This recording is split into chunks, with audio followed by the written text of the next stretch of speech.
In this section, we are going to discuss synchronization library extensions. This video is going to be about atomic smart pointers. So let's consider this code. To compile it, we are using fSanitizeThread argument to verify if synchronization is correct. In this example, we are using JThread from C++20. JThread is a regular C++ thread that joins at its destructor.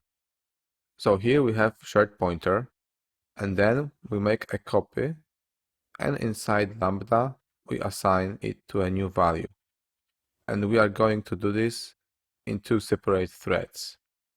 So, is this code fine? Yes, it is, because access to smart pointers control block is atomic. So let's compile this code. We're going to run it now, and no warnings. So, what does it mean, atomic smart pointers? If they are already atomic? Well, not entirely. What if we do this? Now, we are going to take the smart pointer by reference and modify the same smart pointer in two separate threads. Let's compile and run this code. And now, we've got lengthy warning from the thread sanitizer. Let's scroll to the very top, and what we have here: data race in shared pointer assignment operator.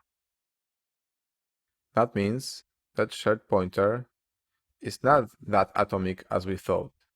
Access to the control block is atomic, but access to the pointer value is not. That's why we need atomic shared pointers to get rid of that deficiency. Let's take a look at example 2 then.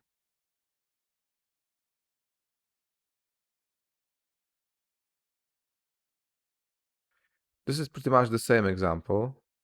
So how can we fix this example?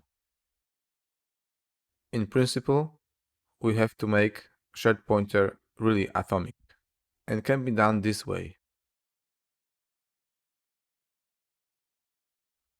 We can make every POD data structure atomic this way, but this has partial specialization for shared pointer.